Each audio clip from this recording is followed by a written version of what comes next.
نحمده ونصلي ونسلم على رسوله الكريم وعلى آله وصحبه أجمعين أما بعد. أعوذ بالله من الشيطان الرجيم. بسم الله الرحمن الرحيم. ناظرین و سامعین السلام علیکم ورحمۃ اللہ وبرکاتہ۔ رمضان المبارک میں آپ کے لیے خصوصی نشستوں کا اہتمام جمعرات اور ہفتے کو سوال و جواب ہوئے، آج پھر گفتگو کے حوالے سے حاضر ہوں۔ آپ لوگوں سے بھی کہا تھا کہ آپ اگر کوئی خاص موضوع چاہتے ہوں تو آپ فرمائش کر سکتے ہیں، بتا سکتے ہیں، تاہم کچھ ضروری باتیں موضوع سخن بنا کر آپ کے سامنے پیش کرتا ہوں۔ ہم اہل سنت و جماعت ہیں۔ اہل سنت و جماعت کا مطلب نبی پاک صلی اللہ علیہ وآلہ وسلم اور ان کے صحابہ کے طریقے والے، ما انا علیہ و اصحابی، یہ حدیث شریف کے الفاظ، اس کے مطابق یہ لفظ اہل سنت و جماعت، عربی میں کہیں گے تو اہل السنت والجماعہ، یہ مسلک ہے ہمارا، یہ وہ راستہ ہے جس پر ہم چل رہے ہیں۔ ہمارے عقیدوں کی بنیاد، ہمارا طرز عمل اور ہماری فکری اور جو بھی آپ جس کو انگلش میں آئیڈیالوجی بھی کہہ لیتے ہیں اور دوسرے نام بھی دیتے ہیں۔ نبی کریم صلی اللہ علیہ وآلہ وسلم کے صحابہ، کچھ لوگ شاید یہ سمجھتے ہیں کہ یہ اہل سنت و جماعت جس کو ایک لفظ میں سنی کہتے ہیں، یہ شاید کوئی 100-150 سال کے اندر یہ کوئی نیا طبقہ ہے۔ میں آپ کو یہ بتاؤں کہ یہ صحابہ کرام رضوان اللہ علیہم اجمعین سے اب تک چلا آ رہا ہے۔ قرآن کریم کی آیت یوم تبیض وجوہ وتسود وجوہ، قیامت کے دن کچھ چہرے چمک رہے ہوں گے اور کچھ سیاہ کالے پڑ جائیں گے۔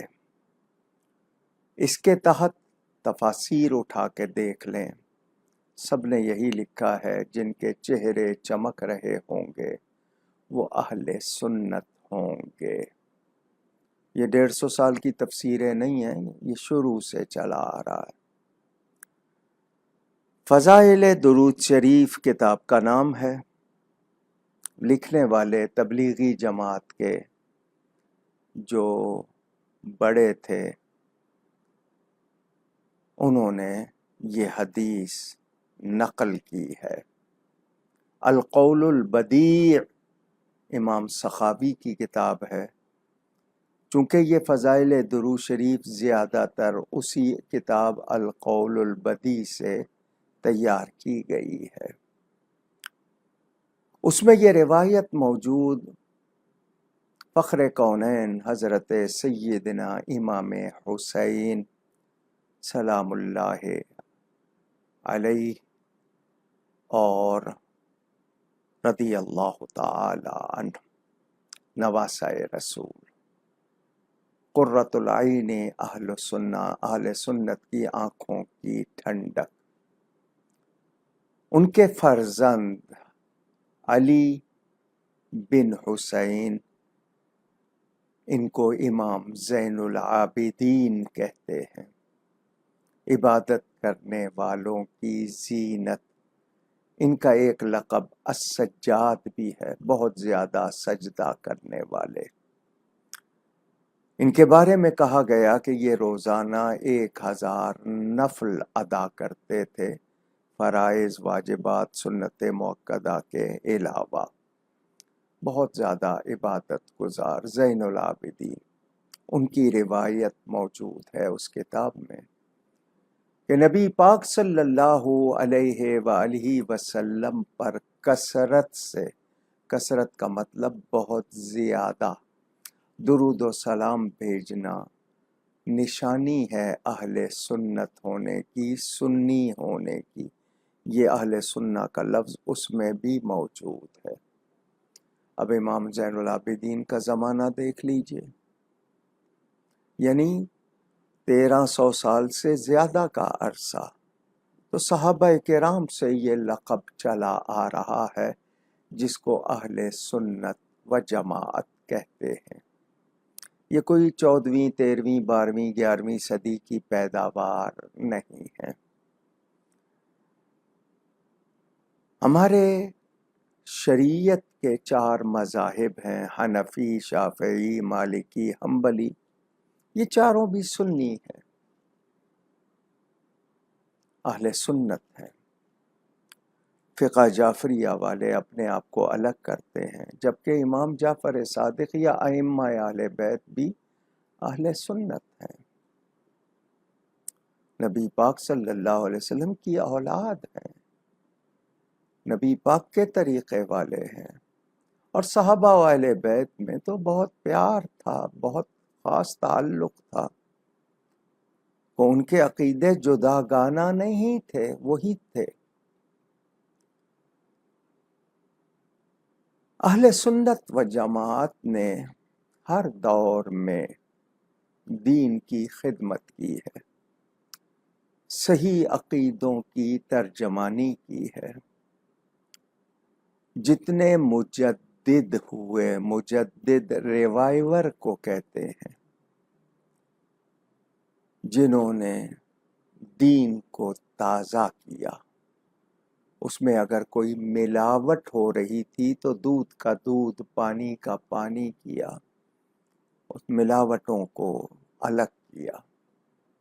سیدنا غوث اعظم کا نام لیجئے یا خواجہ غریب نواز کا، یہ سب اہل سنت ہیں۔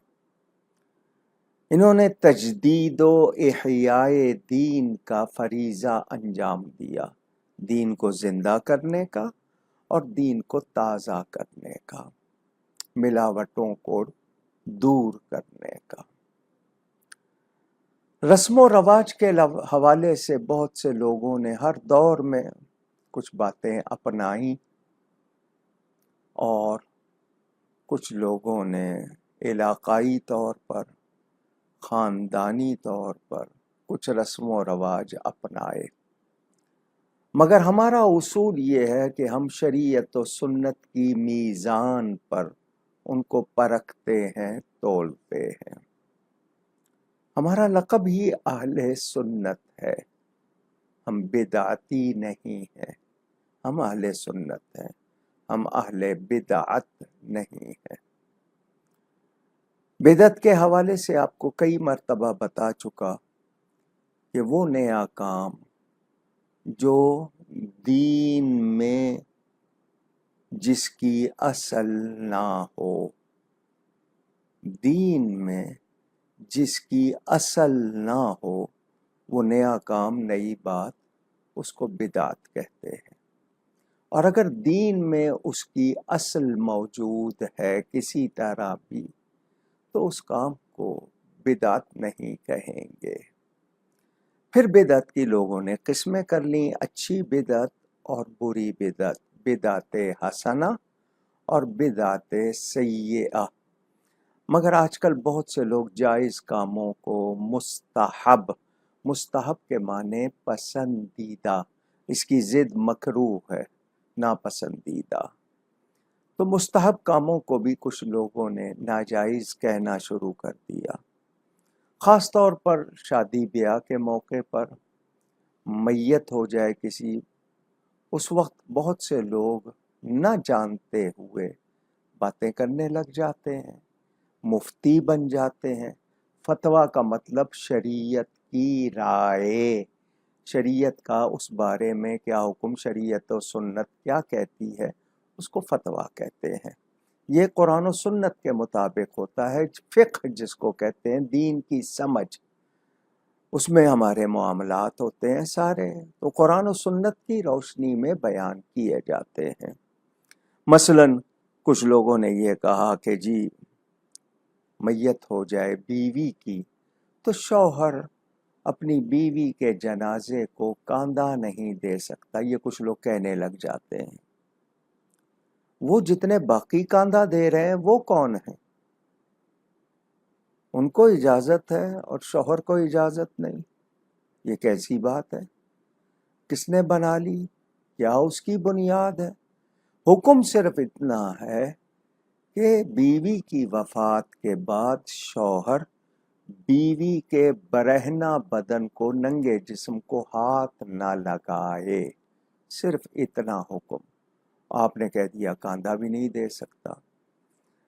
اسی طرح بہت سے لوگ شادی کے موقع پر کہتے ہیں مہر، ڈاوری کہتے ہیں شاید اس کو انگلش میں، عورت کا جو حق رکھا ہے اللہ تعالیٰ نے، مرد کو حکم دیا مہر ادا کرو، تو لوگ کہتے ہیں شرع محمدی۔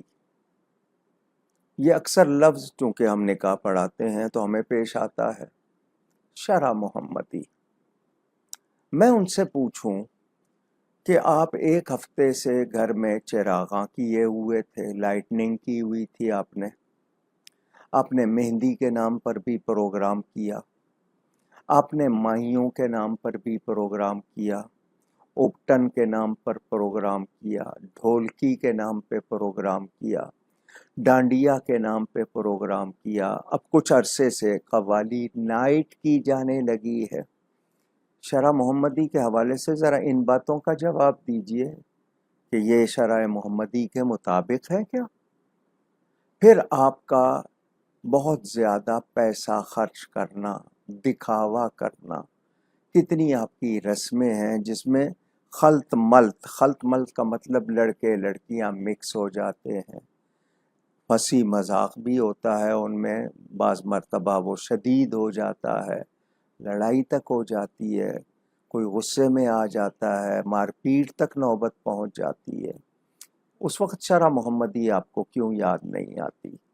صرف مہر کے موقع پر لڑکی کو دینا ہے تو آپ کا دل نہیں کھلتا، آپ نے پارٹی کرنی ہے، 12 قسم کے کھانے پکا لیں گے، اس وقت آپ کو شرع محمدی یاد نہیں آتی۔ اب صرف مہر کے موقع پر تو وہ لوگ جو یہ سب کچھ کرتے ہیں مفتی بن جاتے ہیں اور باتیں کرنے لگ جاتے ہیں۔ اب کچھ کے ہاں مہر فاطمی یہ لفظ بھی دیا ہوا ہے کہ سیدہ پاک کا مہر کتنا تھا، تو اس کے حوالے سے اگر دیکھا جائے تو اگر میرا اندازہ صحیح ہے تو وہ آج کے مطابق تقریباً 4.5 لاکھ روپیہ بنتا ہے کم از کم۔ آپ کتنا لکھوانا چاہتے ہیں؟ کہتے جی ایک زمانے میں 32 روپے 4 آنے۔ وہ 32 روپے 4 آنے کس زمانے میں تھا؟ آج اس کی ویلیو کیا ہے؟ 5,000 لکھ دیں جی، 10,000 لکھ دیں، کچھ کہتے ہیں نہیں جی ہمیں اعتبار ہے، کچھ بھی ایسی باتیں نہ کیا کیجئے۔ شریعت نے جو حق رکھا ہے عورت کا وہ اس کو دیجئے، اور اس عورت سے آپ بعد میں کہتے ہیں لکھ دو جی جتنا مرضی، بعد میں معاف کرا لیں گے۔ معاف کیوں کرائیں گے آپ؟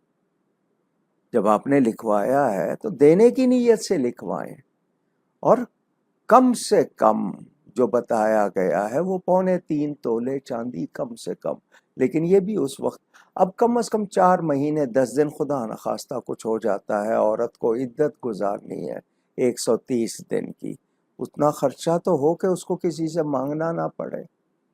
لیکن ہم لوگ ایسے موقعوں پر شریعت کو یاد نہیں کرتے، بس اپنا مزاج، قرآن کا حدیث کا وہ حکم جو ہمیں اچھا لگتا ہے اس پر تو ہم اڑ جاتے ہیں، باقی جتنے احکام ہوتے ہیں اس وقت ہم کہتے ہیں جی کیا ساری شریعت ہمارے لیے ہے؟ پھر ہم ایسی باتیں کرنے لگ جاتے ہیں، بعض مرتبہ کفریہ جملے بول دیتے ہیں، رکھو جی اپنی حدیث اپنے پاس، اپنا حکم قرآن کا شریعت رکھو اپنے پاس، اس طرح کی باتیں کرنے لگ جاتے ہیں، کفر تک چلی جاتی ہیں یہ باتیں۔ تو معلومات نہیں ہیں تو نہ بولیے۔ الیکٹریشین کے کام میں آپ دخل نہیں دیتے، پلمبر کے کام میں آپ دخل نہیں دیتے کہ یہ جانتا ہے، ڈاکٹر کے کام میں آپ دخل نہیں دیتے، تو شریعت میں جب آپ نہیں جانتے تو کیوں دخل دیتے ہیں؟ اچھا جی، جو لوگ فوراً دلیل مانگتے ہیں، کہاں لکھا ہے؟ تو آپ کو معلوم ہے کہ لکھا ہوا ہے تو اس سے مسئلہ کیسے نکلے گا، کیسے معلوم ہوگا؟ استدلال کس کو کہتے ہیں، استنباط کس کو کہتے ہیں، استخراج کس کو کہتے ہیں، کیسے بات نکالی جاتی ہے، کیسے معلوم کی جاتی ہے، وہ اصول، وہ ضابطے آپ کو معلوم ہے؟ آپ کہہ دیتے ہیں کہاں لکھا ہے۔ کچھ کہتے ہیں جی کیا بخاری میں ہے؟ تو آپ کو بخاری آتی ہے، پڑھنا جانتے ہیں، اس میں جو باب لگے ہوئے ہیں، چیپٹر، ان کی ترتیب جانتے ہیں، ترجمۃ الباب ہے، اس کا مطلب جانتے ہیں، آگے جو حدیثیں لکھی ہیں ان میں اسناد ہوتی ہیں، کس نے کس سے سنا، کس نے کس سے سنا، پھر تحویل ہوتی ہے، کسی اور طرف جاتی ہے، یہ طرق ہوتے ہیں، کتنے طرق سے بیان ہوئی ہے، یہ ساری باتیں آپ جانتے ہیں؟ نہیں، تو پھر آپ دخل کیوں دیتے ہیں؟ جی اگر بخاری میں لکھا ہے تو بخاری میں تو بہت کچھ لکھا ہے، مگر آپ کو سمجھ ہے کہ آپ پڑھ سکتے ہیں، آپ معلوم کر سکتے ہیں؟ نہیں، تو پھر آپ نہ بولا کیجئے، ان سے پوچھئے۔ اسی لیے حکم ہے نا، فَاسْأَلُوا أَهْلَ الذِّكْرِ إِن كُنتُمْ لَا تَعْلَمُونَ، اگر تم نہیں جانتے ہو تو ان سے پوچھو جو جانتے ہیں، جو قرآن و حدیث کو پڑھتے ہیں، 8 سال کا ایک کورس کرتے ہیں، اور وہ کورس صرف یہ نہیں ہوتا کہ اس کے بعد ان کی وہ محنت جاری نہیں رہتی، اس کے بعد ان کا اپنا ذاتی مطالعہ، پھر یہ کہ وہ اپنے مطالعے میں ساری باتیں لا کر پرکھتے ہیں، کتنی محنت ہوتی ہے، اس کے بعد ان کو عالم کہا جاتا ہے۔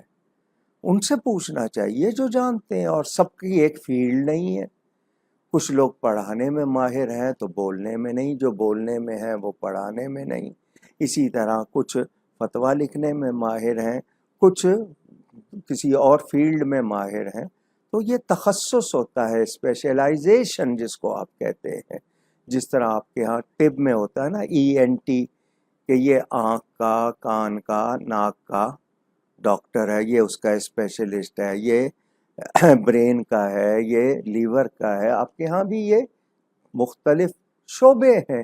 اسی طرح دین کے حوالے سے بھی ماہرین ہوتے ہیں، ان سے پوچھنا چاہیے۔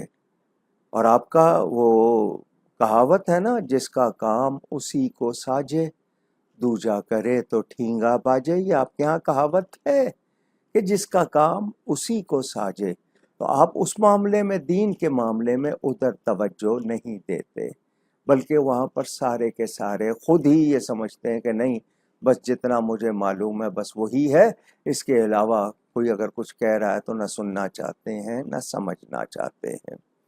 تو اہل سنت و جماعت کے حوالے سے میں نے جو بات کی آپ سے، یہ صحابہ کرام سے چلا آ رہا ہے۔ صحابہ کرام کی ذات پر اگر کوئی اعتماد نہ کرے تو وہ اپنے دین کا کیا ثبوت پیش کرے گا؟ وہ نبی پاک صلی اللہ علیہ وآلہ وسلم کے تربیت یافتہ تھے، حضور صلی اللہ علیہ وسلم سے فیض پا رہے تھے۔ آپ ان کے لیے کیا جانتے ہیں؟ اس میں کتنے تھے صحابہ جن کے بارے میں نبی پاک صلی اللہ علیہ وسلم نے ان کے لیے خاص باتیں ارشاد فرمائیں؟ ہمیں تو سب کے نام بھی نہیں معلوم، سب کے ٹوٹل 1.25 یا اس سے زائد صحابہ تھے، ان کے سب کے ہمیں تو نام نہیں معلوم، اور ان میں کیا درجے ہیں، ان کی کیا خصوصیت ہے، یہ عام لوگوں کو نہیں معلوم، مگر سب کے سب شروع ہو جاتے ہیں۔ یہ اصل میں ناواقفی کی بہت ہی آپ کو، یعنی ایک طرح سے کہہ دیں کہ سزا بھگتنی پڑتی ہے۔ آپ لوگ جانتے نہیں ہیں، اسی لیے آپ سے لوگ کھیلتے ہیں، مختلف بولیاں آپ کو سننے کو ملتی ہیں کیونکہ آپ جانتے نہیں۔ اگر آپ نے بنیادی باتیں بھی سیکھی ہوتی، توجہ دی ہوتی، دین کو اہمیت دی ہوتی، تو پھر آپ سے لوگ کھیلتے نہیں۔ فرعون نے خدائی کا دعویٰ کیوں کیا تھا؟ لوگ ناواقف تھے، ناواقفی سے اس نے فائدہ اٹھایا۔ اسی طرح کتنے لوگ ہیں نبوت کا جھوٹا دعویٰ کرنے والے، اور کتنے دعوے کرنے والے لوگوں نے آسان سمجھ لیا۔ کتنے پیر بن گئے ایسے ہی، ان کو پیر کے معلوم ہی نہیں ہے، نہ قرآن پڑھنا آتا ہے، نہ حدیث پڑھنی آتی ہے، نہ مسائل معلوم ہے، وہ کاروباری سلسلے انہوں نے نکال لیے۔ ان کو دیکھ کے لوگوں نے سمجھا سارے ہی ایسے ہوتے ہوں گے، یہ گمان کرنا شروع کر دیا۔ اصلی پیر کون ہوتے ہیں، اولیاء کون ہوتے ہیں، ہمیں یہ چیزیں چونکہ معلوم نہیں ہیں، لوگوں نے آپ کو، جو اس طرح کے لوگ تھے انہوں نے آپ کو شکار بنا لیا۔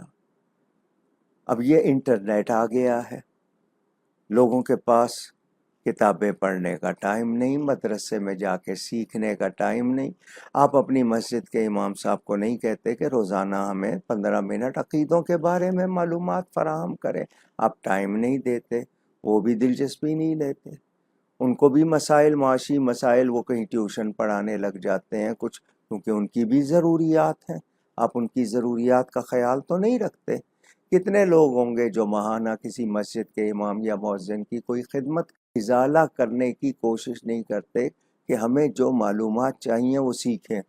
غریب لوگوں کے، غریب گھرانوں کے بچے آ کے مدرسے میں رہتے ہیں، صدقہ خیرات کا کھانا کھاتے ہیں، محنت کر کے دین سیکھتے ہیں، پڑھے لکھے گھروں سے کیوں نہیں جاتے؟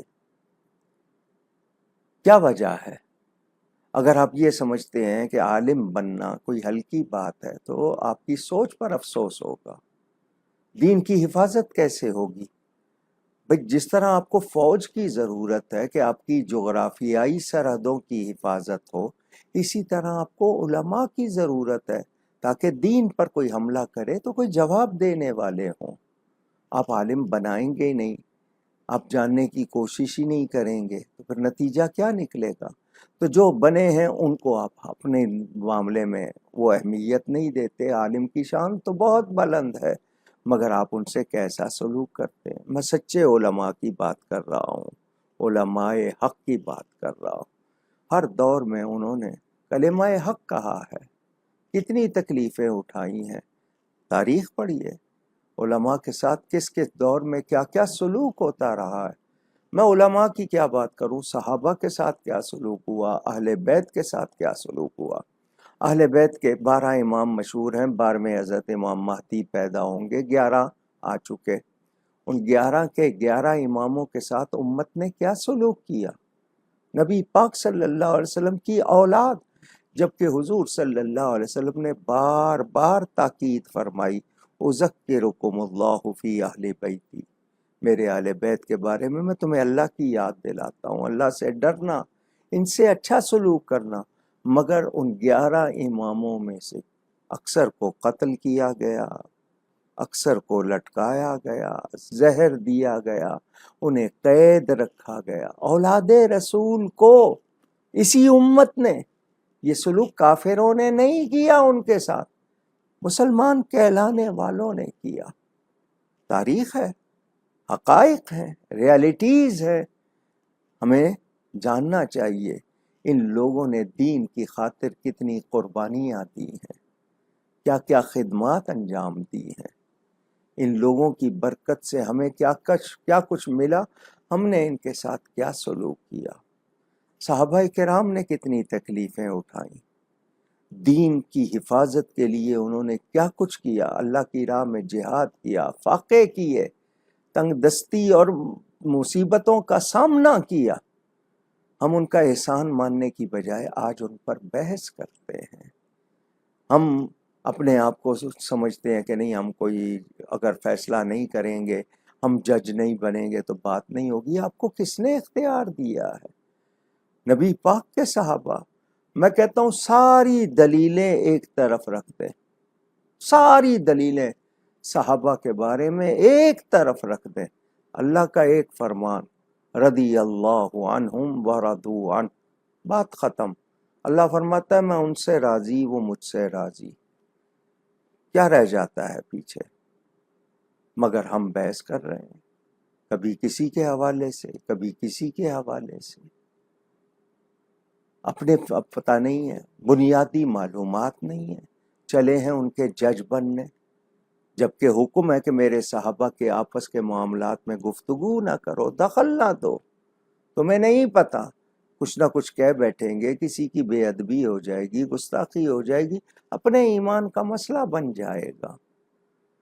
تو اہل سنت و جماعت ہر دور میں تعمیری رہے ہیں، کبھی تخریبی نہیں رہے، کنسٹرکٹیو رہے ہیں، ڈسٹرکٹیو نہیں رہے۔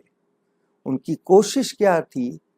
اصلاح امت کی، پیغام حق پہنچانے کی، اصلاح معاشرہ کی، ویلفیئر کی، نیکی کی، تقوی کی، ایمان کی حفاظت کی۔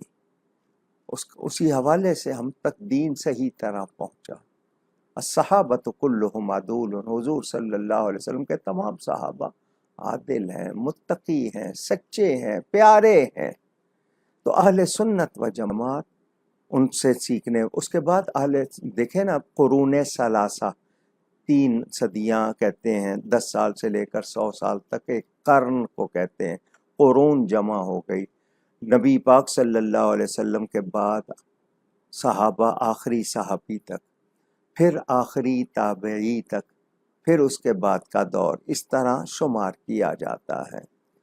اس دور میں وہ لوگ تھے جنہوں نے کیا کیا کارنامے انجام دیے۔ آج ہمارے پاس تیار ہے سب کچھ، ایک ایک حدیث سننے کے لیے پتہ چلتا تھا کہ فلاں شخص کو ایک حدیث معلوم ہے جو صرف اسی کو معلوم ہے، اس کے لیے لمبا سفر کر کے جاتے تھے، مہینے مہینے کا سفر بھی ہوتا تھا، وہ کر کے جاتے تھے، وہ حدیث سنتے تھے۔ اور کتنا اہتمام احادیث کی حفاظت کے لیے، اصول حدیث مرتب کیے گئے۔ اسماء الرجال کا ایک فن صرف اسلام میں ہے، رجال مرد حضرات کو کہتے ہیں، اسماء الرجال یعنی ان لوگوں کے نام جن سے آگے روایات، ان کے بارے میں، ان کے احوال، ان کی زندگی کیسی تھی، ان کا طرز عمل کیا تھا، عقائد کیا تھے، اتنی حفاظت کا اہتمام کیا گیا، پتہ چلے کون سی حدیث صحیح ہے، کون سی بنا لی گئی ہے۔ یہ سب اس پر محنت کی ہے علماء نے، موضوع کہتے ہیں اس کو، گڑی ہوئی، بنائی ہوئی کو۔ ان موضوعات پر کتابیں لکھی گئی ہیں، بتا دیا گیا ہے۔ آج آپ کے سامنے آ کے کوئی آپ کو سنا دے، آپ کو نہیں پتا کہ یہ حدیث کس درجے کی ہے، اس کی صحت کا حکم کیا ہے۔ وہ حدیث کے نام پہ سنا رہا ہے، حالانکہ ہو سکتا ہے وہ حدیث نہ ہو، یہ ہو سکتا ہے آپ کو نہیں معلوم، وہ آپ کے ساتھ کھیل رہا ہے۔ موضوعات کہتے ہیں ان کو، ان پر کتابیں لکھی گئی ہیں۔ اچھا، بہت سے لوگ کہتے ہیں ضعیف حدیث، ضعیف کہتے ہیں کمزور کو۔ حدیث کا متن کمزور نہیں ہوتا، راوی سن کر، دیکھ کر بیان کرنے والا جس کو راوی کہتے ہیں، اس کی کوئی کمزوری ہوتی ہے جس کی وجہ سے اس کا درجہ ضعیف کا ہوتا ہے۔ اس سے واجب ہونا ثابت نہیں ہوگا، حکم نہیں، لیکن وعید یا فضیلت ثابت ہوگی۔ ضعیف حدیث کو فضائل میں سب قبول کرتے ہیں، وعید اس سے ثابت ہو جاتی ہے۔ مثال کے طور پر بدھ کے دن ناخن نہ تراشے جائیں، نیلز، آپ بدھ وینسڈے کو نہ کاٹیں۔ اب وہ کہتے ہیں جی یہ حدیث ضعیف ہے، متن نہیں، راوی کی وجہ سے، لیکن ایک شخص نے پرواہ نہیں کی، اس کو کہا گیا کہ اس سے یہ جو سفید داغ جن کو کہتے ہیں پھل بیری یا برس یا پیچس، اس کی بیماری ہو جاتی ہے۔ اس نے حدیث کو ہلکا سمجھ لیا اور یہ کام کیا، اس کو وہ بیماری ہو گئی۔ تو ہمیں کہاں کہاں کتنی احتیاط کرنی ہے ہم سیکھتے ہی نہیں۔ اب ایک تاجر ہے، اس کو تجارت کے اصول، اس کو قاعدے ضابطے شریعت کے مطابق معلوم نہیں، کیسے سودا ہو سکتا ہے، کیسے نہیں ہو سکتا، چیز ایگزسٹ کرتی ہے یا نہیں، اس کا پروف ہے یا نہیں، کسی کی پوزیشن میں، قبضے میں ہے یا نہیں۔ یہ بیع یعنی باقاعدہ اس کے باب ہیں، چیپٹر ہیں، پورے اصول بیان کیے ہوئے تجارت کے۔ تاجروں کو نہیں معلوم، جس طرح چاہ رہے ہیں کر رہے ہیں۔ آپ کے ہاں قرض ہوتا ہے، آپ کے ہاں ادھار ہوتا ہے، آپ کے ہاں قسطیں ہوتی ہیں، آپ کے ہاں کس کس طرح کے آگے ایجنٹ ہوتے ہیں، کمیشن لیتے ہیں، کیا کرتے ہیں، یہ ساری باتیں کیا ان کو معلوم ہیں؟ نہیں۔ تسنیم صاحب نے مجھے بتایا کہ ان کے لیپ ٹاپ کا کل مسئلہ ہوا تھا انٹرنیٹ کا، اور آج مسئلہ ہوا ہے ان کے لیپ ٹاپ کا، وہ ہینگ ہو گیا تھا، اس لیے میری گفتگو آپ تک جو میں بولتا رہا وہ پتہ نہیں کہاں تک پہنچی۔ یہ اب فوراً ان کے پاس ایک ہی لیپ ٹاپ ہے، اب یہ اللہ نہ کرے کہ دوبارہ رکاوٹ بنے۔ بہرحال آپ لوگ اگر دوبارہ جڑ گئے ہیں تو میں بات کر رہا تھا کہ جس طرح تاجر کو معلوم ہونا چاہیے اس کے شعبے کی تمام باتیں، اسی طرح ہر مسلمان کو ضروری باتیں معلوم ہونا چاہیے۔ مثلا آپ تراویح پڑھ رہے ہیں، تراویح کس کو کہتے ہیں؟ پوچھیں گے تو کہیں گے جی نماز ہے۔ یہ لفظ ترویحہ کی جمع ہے کہ 4 رکعتوں میں جتنا ٹائم لگے اس کے بعد اتنی دیر بیٹھ کر راحت پائی جائے، آرام کیا جائے ہر 4 رکعت کے بعد۔ تو چونکہ تراویح تو جمع ہو گئی، کم از کم 12 رکعتیں ہوں گی، کیونکہ عربی میں جمع 3 پر ہوتی ہے۔ نہیں معلوم؟ لفظ قنوت، قنوت کے معنی فرما برداری۔ وتر کی نماز آپ پڑھتے ہیں، اس میں دعائے قنوت پڑھنا واجب ہے۔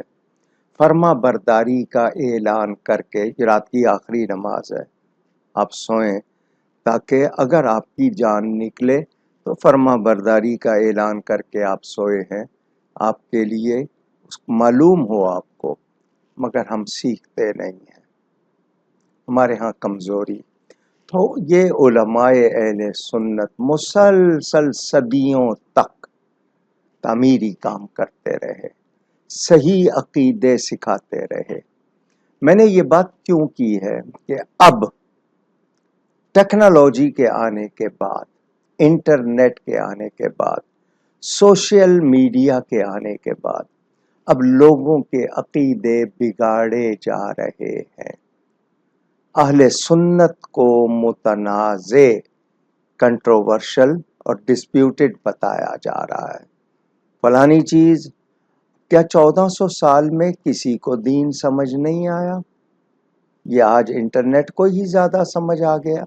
آپ کہیں گے جی انٹرنیٹ نے سب کو اوپن کر دیا ہے، تو اس کو پہچانے گا کون؟ پرکھے گا کون؟ کون صحیح کون غلط؟ یہ ٹھیک ہے کہ بہت سی چیزیں اب چھپائی نہیں جا سکتی، لیکن فیصلہ کون کرے گا؟ ہم لازمی بات ہے نماز کی ہر رکعت میں یہی دعا کرتے ہیں، یا اللہ ہمیں سیدھا راستہ چلا، ان لوگوں کا راستہ جن پر تو نے انعام کیا ہے۔ وہ کون ہے؟ وہ انبیاء، وہ صدیقین، وہ شہداء، وہ صالحین۔ اور آج کہا جائے کہ نہیں جی وہ سارے غلط، تو بتائیے پھر کیا 1400 سال تک اس دین کا کوئی صحیح پیروکار نہیں تھا؟ جتنے پیروان کار گزرے وہ غلط تھے؟ یا سب کو بیک جنبش قلم یکسر کہہ دیا جائے کہ سب غلط تھے؟ یہ بات کیوں ہو رہی ہے کہ آج سب سے زیادہ خلاف ہو گئے ہیں لوگ اہل سنت کے؟ کیونکہ یہ صحیح طریقے والے ہیں، صحیح عقیدے والے ہیں۔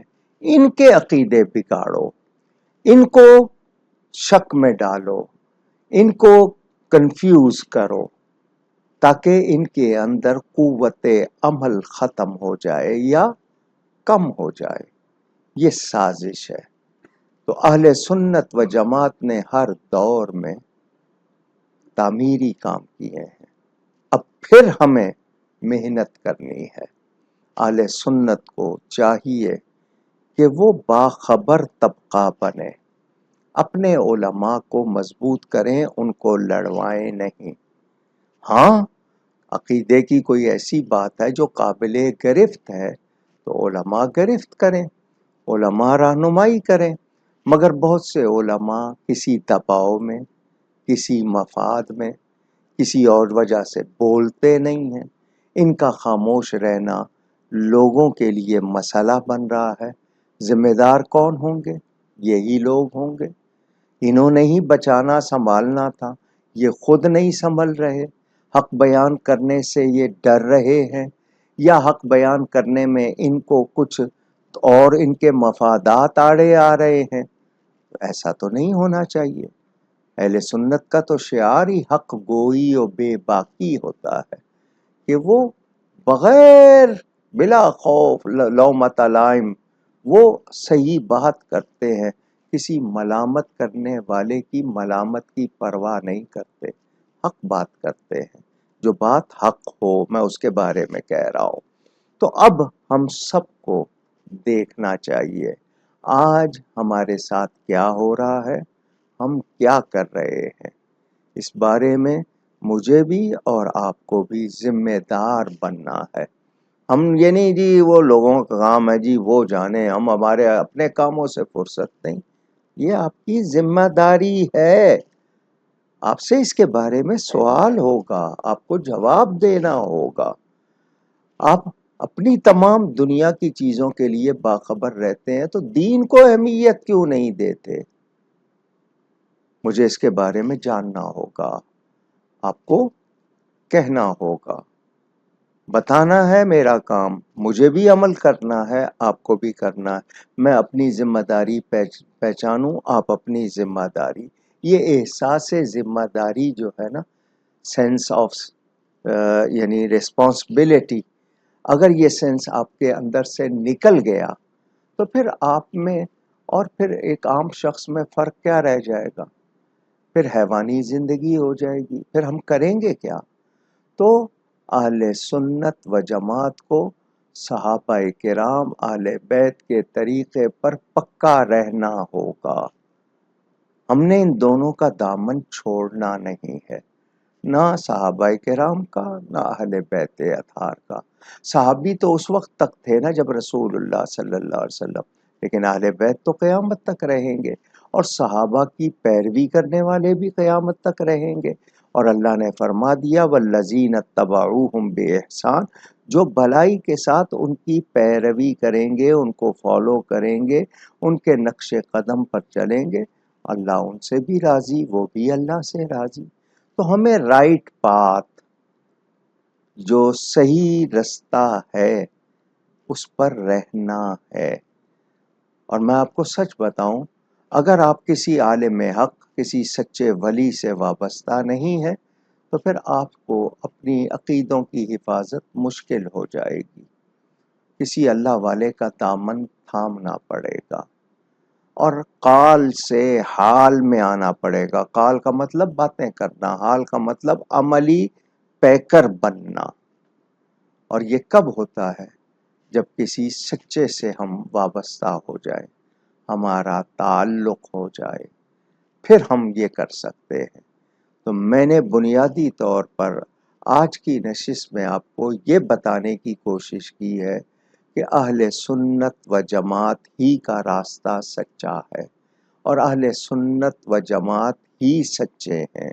تو ہمیں اس راستے پر رہنا ہے، خود کو صحیح العقیدہ اہل سنت رکھنا ہے، تو ہمیں اس کی معلومات ہونی چاہیے۔ ہمیں عقیدے سیکھنے ہیں، عورتوں کو بھی سکھانے ہیں، بچوں کو بھی سکھانے ہیں۔ اب ہمارے ہاں جوائنٹ فیملی سسٹم نہیں رہا، ورنہ دادا دادی نانا نانی گھر میں ہوتے تھے۔ آپ گئے ہیں کام میں، بیوی لگی ہوئی ہے گھرداری میں، تو وہ بچوں کو ٹرانسفر کرتے تھے، ویلیوز سکھاتے تھے، ادب آداب سکھاتے تھے، عقیدے سکھاتے تھے۔ وہی مائیں تھیں نا جو بچوں کو نبی کا نام چومنا سکھاتی تھیں، درود شریف کی پابندی کرتی تھیں، بتاتی تھیں کہ یہ غلط ہے، یہ صحیح ہے، اس سے گناہ ہوگا، ڈراتی تھیں۔ آج یہ چیزیں نہیں ہیں، آپ کے پاس ٹائم نہیں ہے، ہر ایک کو آپ نے ٹیلی فون دے دیا، وہ سوشل میڈیا سے وابستہ ہو گئے، وہاں کیسے کیسے لوگ بیٹھے ہیں ایمان کے لٹیرے، سب تو نہیں ہیں لیکن جو ہیں اور آپ کو پتا ہے برائی جلدی پھیلتی ہے، بدبو جلدی پھیلتی ہے۔ نتیجہ کیا ہو رہا ہے؟ جوان نسل بگڑ رہی ہے۔ کتنے ہیں جو نشے کا شکار ہو گئے ہیں، کتنے ہیں جو الحاد کا شکار ہو رہے ہیں۔ الحاد کا مطلب بے دینی، ملحد بن رہے ہیں، ایتھیسٹ بن رہے ہیں، بے دین بن رہے ہیں۔ کیوں؟ کہ ان کو شک ڈال دیا گیا قرآن کے بارے میں، حدیث کے بارے میں، صحابہ کے بارے میں، اہل بیت کے بارے میں، اولیاء کے بارے میں شک ڈال دیا گیا ہے۔ اب وہ ان پر اعتبار نہیں کر رہے۔ نتیجہ کیا ہے؟ وہ من مانی کر رہے ہیں، ان کے اندر کردار کی خوبیاں نہیں رہیں، وہ حرام حلال کی تمیز کو بھلا بیٹھے۔ اب دیکھ لیجئے معاشرے میں کرپشن، بگاڑ، بدعنوانی، خرابی، وہ کس، یہی ہو گئی ہے نا، کرپشن ہی زیادہ ہو گئی ہے نا۔ کیوں ہو گئی ہے؟ ایمان کمزور ہو گیا، عقیدوں کی اہمیت نہیں رہی، اللہ کا خوف نہیں رہا، نبی پاک صلی اللہ علیہ وسلم سے جیسی محبت ہونی چاہیے تھی، جیسی اٹیچمنٹ ہونی چاہیے تھی، وہ اب نہیں ہے۔ نتیجے میں بے راہ روی۔ آپ شکایت لاتے ہیں جی بچہ بگڑ گیا، تو کیوں بگڑا؟ آپ نے ایسا کیا کیا؟ آپ نے اپنی ذمہ داری پوری کیوں نہیں کی؟ اس حوالے سے کمزوری کس کی ہے؟ ماں باپ جواب دہ ہوں گے اولاد کے بارے میں۔ کلکم راعن وکلکم مسئول عن رعیتہ، تم میں سے ہر ایک نگران ہے، اس سے اس کی رعایا کے بارے میں، جو اس کے ماتحت ہیں، جو اس کے انڈر ہیں، ان کے بارے میں پوچھا جائے گا، جواب دہ ہیں آپ۔ بچہ بگڑا ہے تو اگر آپ کی وجہ سے بگڑا ہے، آپ کی عدم توجہی، آپ نے اس کو توجہ نہیں دی، آپ نے تربیت نہیں کی، ضروری باتیں نہیں سکھائیں، تو آپ ذمہ دار ہیں، آپ کو جواب دینا ہوگا۔ اور میں یہ جملہ عام لوگوں سے سنتا ہوں، جی مولانا صاحب شریعت پہ چلیں تو پھر تو ہم گزارا ہی نہیں کر سکتے، ہم تو چل ہی نہیں سکتے۔ یہ جملہ سن کے مجھے حیرانی ہوتی ہے، مسلمان ہو کر یہ کہے۔ اس کا مطلب یہ کہ وہ ساری دنیا کے قانون پابندیاں قبول کرنے کو تیار، اللہ اور اس کے رسول کی پابندی قبول کرنے کو تیار نہیں ہے۔ کیوں؟ کہ اس کی جو من مانی خواہشات ہیں وہ ان کو اہمیت دے رہا ہے، یعنی میں جو چاہوں وہ کر لوں، دین رکاوٹ بنتا ہے، اس کو دین پسند نہیں ہے۔ جو لوگ روکتے ٹوکتے ہیں وہ ان کو پسند نہیں کرتا۔ دین کے خلاف بات نہیں کرے گا تو روکنے ٹوکنے والوں کے خلاف بات کرے۔ ملائیت کا لفظ دے دیا، ملائزم کا لفظ دے دیا، اس طرح کی باتیں کر کے لوگوں نے مزاج بگاڑ دیا۔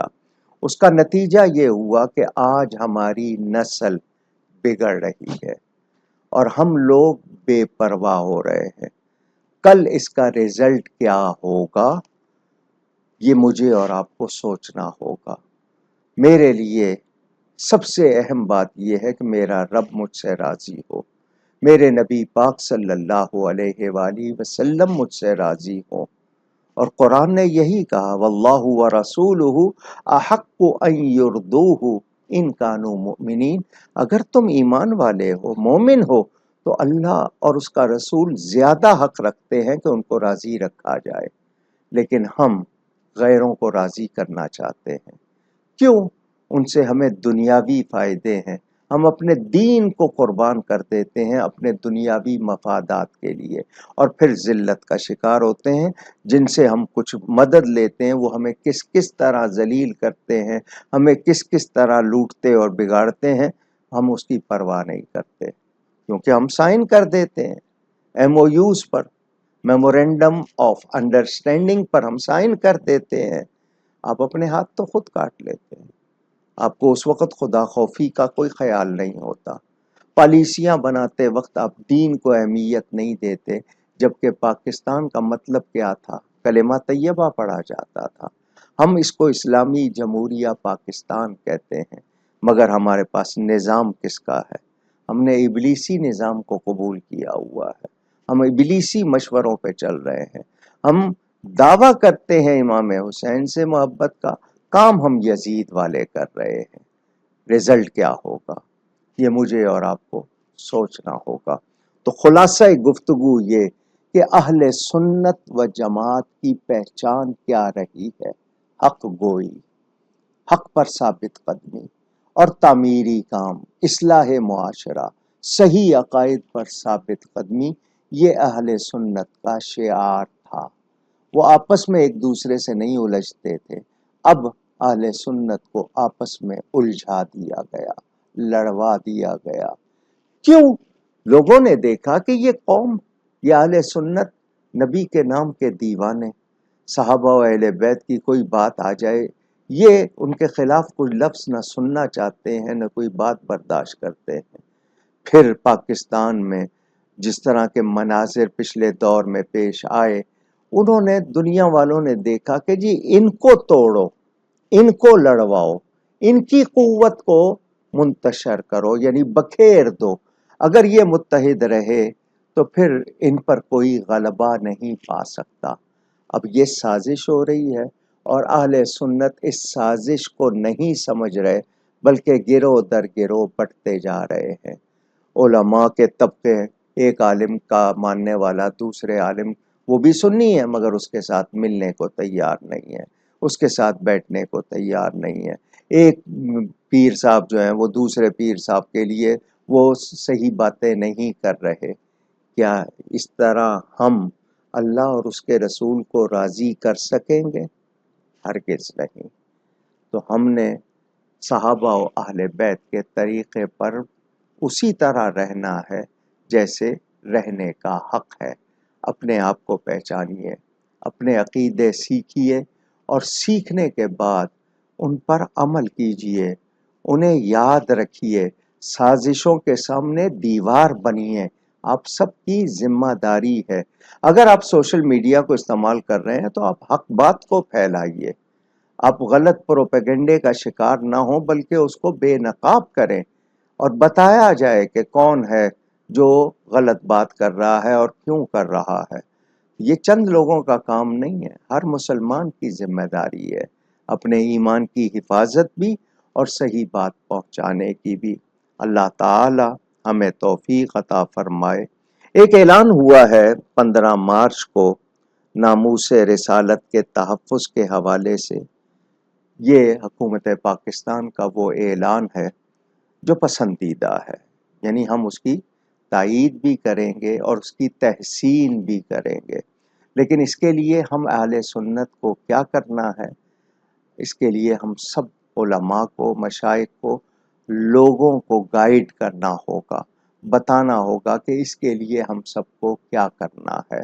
اللہ کرے کہ ہم اس کام کو انجام دینے میں سستی نہ کریں، بلکہ دنیا کو بتا دیں کہ جب ہمارے نبی کی بات آئے گی، ان کی عزت اور ناموس کی بات آئے گی، تو پھر ہم سب ایک ہیں اور ایسے ہیں کہ ہمیں اس کے خلاف کوئی بات گوارا نہیں۔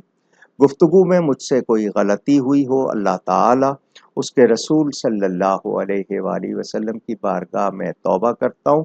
ایک مرتبہ پھر معذرت چاہتا ہوں کہ یہ تکنیکی کمزوری، اب یہ ایک لیپ ٹاپ ہے ان کے پاس اور وہ ہینگ ہوا، کل بھی ہوا تھا، تو یہ چیک کرتے ہیں کہ اگر اس کی خرابی ہے تو یہ دور کی جائے، اور اگر کوئی صاحب ان سے تعاون کریں، ان کو لیپ ٹاپ فراہم کر دیں تو ان کے لیے آسانی ہوگی۔ بہرحال آپ سب کا بہت شکریہ۔ والسلام علیکم ورحمۃ اللہ وبرکاتہ۔